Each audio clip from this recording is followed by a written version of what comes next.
سورہ الطارق تعارف. سورہ الطارق مکیہ ہے.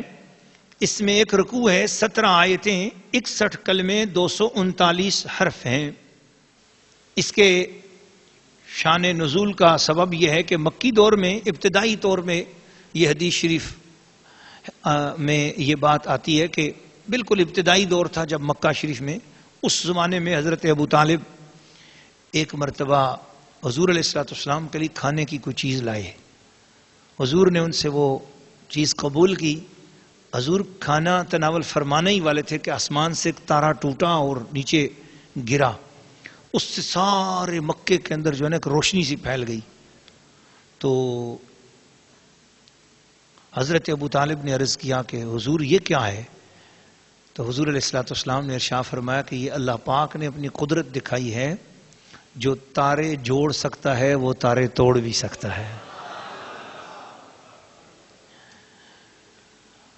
تو اس موقع پر یہ سورہ مبارکہ نازل ہوئی اور اس کے اندر انسان کو اپنی اوقات پر غور کرنے کا کہا گیا کہ انسان تو غور کر، تو کیا ہے اور میں نے تجھے کہاں سے نکالا ہے، کیسے قطروں سے تجھے بنایا، اور پھر تو غرور اور تکبر کرتا ہے. تو غرور اور تکبر نہ کر، اللہ کو مان، اللہ کی طرف متوجہ ہو جا. حضور علیہ السلام مکہ کے کافروں اور مکہ کے ان لوگوں کو، اور آج اس صورت کے ذریعے دنیا بھر کے کافروں کو بتایا جا رہا ہے کہ لوگوں اپنی اوقات پہ غور کرو. کیا ہو تم؟ یہ مال و دولت ادھر ہی رہ جائے گا، یہ دنیا کا ساز و سامان ادھر ہی دھرا رہ جائے گا. اگر جاتے وقت تم نے ایمان نہ لے، اپنے ساتھ نہ لے سکے تو بڑی بدنصیبی ہوگی. لہٰذا اگر خوش نصیب بننا چاہتے ہو تو دامن مصطفیٰ میں آ جاؤ، کلمہ پڑھ لو، حضور کے دین میں آ جاؤ، قرآن پڑھا کرو، دین پر عمل کرو، حضور کا کلمہ پڑھ لو، تمہاری دنیا اور آخرت اچھی ہو جائے گی. نہیں تو پھر فرما دیا فَمَهِلِ الْكَافِرِينَ أَمْهِلْهُمْ رُوَيْدًا. محبوب ان کو ڈھیل دے دی، پھر دیکھیں ان کا انجام کیا ہوتا ہے. سورہ الطارق تلاوت. بسم اللہ الرحمن الرحیم. اللہ کے نام سے شروع جو نہایت مہربان رحم والا.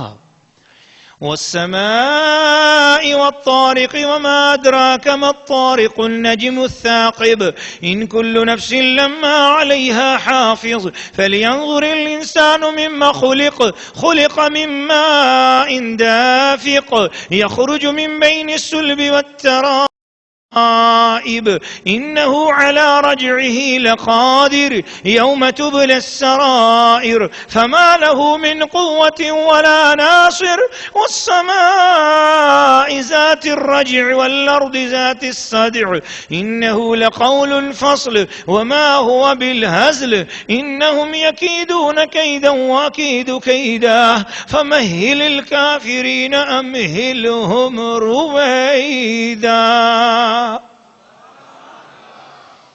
سورہ الطارق ترجمہ کنز الایمان. آسمان کی قسم اور رات کو آنے والے کی، اور کچھ تم نے جانا وہ رات کو آنے والا کیا ہے؟ خوب چمکتا تارا. کوئی جان نہیں جس پر نگہبان نہ ہو. تو چاہیے کہ آدمی غور کرے کہ کس چیز سے بنایا گیا. جست کرتے یعنی اچھلتے ہوئے پانی سے جو نکلتا ہے پیٹھ اور سینوں کے بیچ سے. بے شک اللہ اس کے واپس کر دینے پر قادر ہے. جس دن چھپی باتوں کی جانچ ہوگی تو آدمی کے پاس نہ کچھ زور ہوگا نہ کوئی مددگار. آسمان کی قسم جس سے می اترتا ہے اور زمین کی جو اس سے کھلتی ہے. بے شک قرآن ضرور فیصلہ کی بات ہے اور کوئی ہنسی کی بات نہیں. بے شک کافر اپنا سا داؤ چلتے ہیں اور میں اپنی خفیہ تدبیر فرماتا ہوں. تو تم کافروں کو ڈھیل دو، انہیں کچھ تھوڑی مہلت دو. سورہ الطارق تفسیر. ناظرین و ناظرات، سامعین و سامعات، اللہ کے پیارے محبوب، جان قرآن، روح قرآن، نور قرآن، اصل ایمان محمد الرسول اللہ صلی اللہ علیہ وسلم پر اترنے والے پاک کلام کو بہت عقیدت اور محبت سے سننے والے خواتین و حضرات، اللہ کریم نے اس سورہ الطارق میں بہت بہت قیمتی حقائق اور نکات اور بہت قیمتی باتیں ارشاد فرما دی. سمجھنے والا اگر سمجھنا چاہے تو اشارہ کافی ہے، اور نہ سمجھنے والے کے لیے تو قرآن کا پارہ بھی کافی نہیں. دعا یہ ہے کہ اللہ پاک ہمیں عقیدت اور محبت سے غور کر کے فیض حاصل کرنے کی توفیق عطا فرمائے. قسم ہے آسمان کی اور رات کو آنے والے کی. آپ کو میں واقعہ سنا چکا کہ حضرت ابو طالب حضور کی خدمت میں کچھ ہدیہ لائے. حضور اس کو تناول فرما رہے تھے کہ درمیان میں ایک تارا ٹوٹا. وہ رات کو چمکتا ہوا جو تارا ہوتا ہے اس کو الطارق کہتے ہیں. وہ تارا اتنا روشن ہوتا ہے، وہ جو طارق ہے، کہ اس سے پوری فضا روشن ہو جاتی ہے. حضرت ابو طالب گھبرا کر کہنے لگے یا رسول اللہ یہ کیا ہے؟ سید عالم صلی اللہ علیہ وسلم نے فرمایا یہ ایک تارا ہے جس سے شیاطین کو مارا جاتا ہے، یہ قدرت الہی کی نشانیوں میں سے ہے. حضرت ابو طالب کو اس سے تعجب ہوا کہ ایسا بھی ہوتا ہے، شیطانوں کو مارنے کے لیے تارے استعمال ہوتے ہیں. تعجب ہوا تو ان کے تعجب کو دور کرنے کے لیے اللہ پاک نے سورہ الطارق کو نازل فرما دیا. تو پتہ یہ چلا کہ بارگاہ رسالت میں بیٹھے ہوئے بندے کے دل میں خیال آتا ہے رب تعالیٰ اس کی آرزویں پوری فرما رہا ہوتا ہے. اب اس پر تو بہت ساری آیات اور بہت ساری قرآن مجید کی آیات اور رکوعات اور صورتیں گواہ ہیں کہ ادھر حضور علیہ السلام کے غلاموں کے دل میں کوئی بات آئی، ادھر اللہ پاک نے اسے پورا کر دیا.